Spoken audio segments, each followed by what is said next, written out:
ఒకప్పుడు స్వర్ణమయూరి అనే నగరం ఉండేది.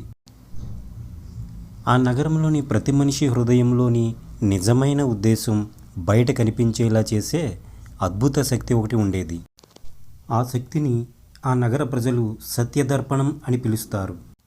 ఆ నగరం చాలా సువిశాలమైనది, ఎంతో సస్యశ్యామలమైనది. ఆ నగరంలోని ప్రజల మధ్య పేద ధనిక అనే భేదం ఉండేది కాదు. ఎందుకంటే అక్కడి ప్రజలు ధనం కన్నా నిజాయితీకే ఎక్కువ విలువిస్తారు. ఆ నగరంలో ఉండే ప్రజలందరూ ఎంతో ఐకమత్యం కలిసి జీవించేవారు. అదే వారి నగరాన్ని ప్రగతి బాటన పయనింపజేస్తుందని వారందరూ విశ్వసిస్తారు.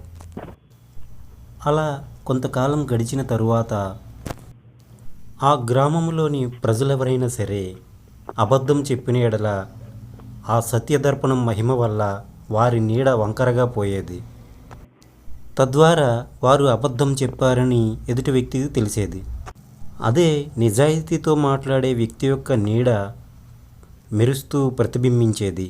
దాని ద్వారా వారు నిజం మాట్లాడారన్న సంగతి ఎదుటివారికి అర్థమయ్యేది. అలా నీడ నిటారుగా ఉండి మెరిసే వ్యక్తిని ప్రజలు గౌరవించేవారు. ఈ విధానం ద్వారా ఆ నగర ప్రజలంతా కూడా ఆ సత్యదర్పణము తీర్పుని శిరసా వహించేవారు. అలా నీడ నిటారుగా ఉంటే వారి సత్యాన్ని గ్రహించి వారికి ఎంతో విలువని ఇచ్చేవారు. అలా గ్రామ ప్రజలందరూ ఒకరిని ఒకరు ఎవరు నిజాయితీపరులు అనే దాన్ని బట్టి అర్థం చేసుకునేవారు. అలా గ్రామ ప్రజలందరూ గమనిస్తుండగా ఆ నగరంలోని రాము అనే ఒక వ్యక్తి, అతని నీడ ఎప్పుడూ కూడా చక్కగా ప్రతిబింబిస్తూ ఉండేది, మెరుస్తూ ఉండేది. అంటే అతను ఎప్పుడూ నిజాలు మాట్లాడతాడు అని ఆ నగర ప్రజలంతా అతనిని విశ్వసించినారు. అతని నీడ ఎప్పుడూ నిటారుగా ప్రతిబింబించడం, అతని మాటలలోని మంచితనం ప్రజలను ఎంతో ఆకర్షించాయి. తద్వారా అతడిని మాటలను ఆ నగర ప్రజలు శిరసా వహించేవారు. అతని నుంచి వచ్చే సూచనలు సలహాలను ఆ నగర ప్రజలందరూ పాటించేవారు. అలా కొంతకాలం గడిచిన తరువాత ఆ నగరానికి చెందిన ఒక నాయకుడు కొత్త చట్టాన్ని ప్రజల ముందుకు తీసుకువస్తాడు. అదేమిటంటే ఆ సత్యదర్పణాన్ని ఇక మీదట మనం ఎవరు ఉపయోగించాల్సిన అవసరం లేదు, మన మనసులను నిండుగా ఉంచుకొని సత్యాన్ని పాటిస్తే సరిపోతుంది అని చెప్పి సత్యదర్పణాన్ని ఇక మీదట ఎవరూ కూడా ఆచరించవద్దు అని చెబుతాడు. అప్పటి నుంచి నగర ప్రజలంతా కూడా అబద్ధాలు చెప్పటం ఎక్కువైపోతుంది. అలా కాలం గడిచే కొద్దీ నగర ప్రజల మధ్య వాగ్వాదాలు పెరుగుతాయి. ఏది నిజమో ఏది అబద్ధమో తెలుసుకోలేని స్థితికి వారు దిగజారిపోతారు. ఈ ధోరణి వల్ల నగరంలో ప్రజల మధ్య అశాంతి అలజడి చెలరేగుతుంది.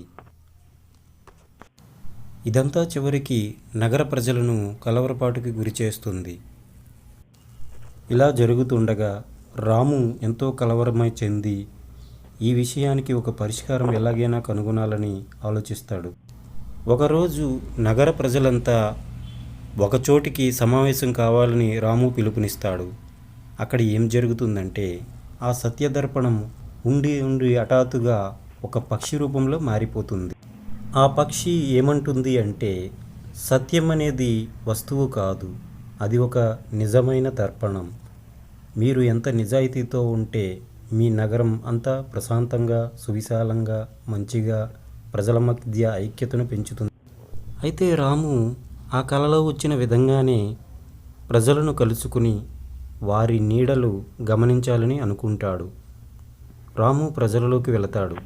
అక్కడ ఒక్కొక్కరి నీడలు సాధారణంగా మారటాన్ని గమనిస్తాడు.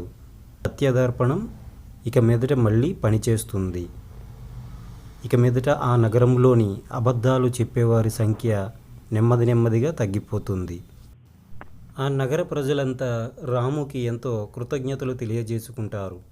అలాగే ఆ నగర పరిపాలకుడు ఆ ప్రజల వద్దకు వచ్చి ఆ సత్యదర్పణాన్ని తొలగించి తాను ఎంత పెద్ద తప్పు చేశాడో తెలుసుకుని మరలా ఆ సత్యదర్పణాన్ని ప్రజల ముందుకి ప్రవేశపెడతాడు. అప్పుడు ఆ ప్రజలంతా మరలా ఆ సత్యదర్పణాన్ని యథావిధిగా ఫాలో అవుతారు. తాను ఆ సత్యదర్పణాన్ని నిషేధించి ఎంత పెద్ద తప్పు చేశాను అని ఆ నగరపాలకుడు ప్రజలందరి ముందు క్షమాపణలు కోరుకుని తనను క్షమించమని వేడుకుంటాడు.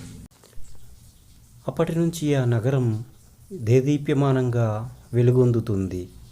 ఆ నగరంలో ఇక మీదట అబద్ధం చెప్పేవారనేవారే అసలు ఉండరు. ఏమండోయ్, లైక్, కామెంటు, షేరు, సబ్స్క్రైబ్ చేసుకోవడం మర్చిపోవద్దండోయ్.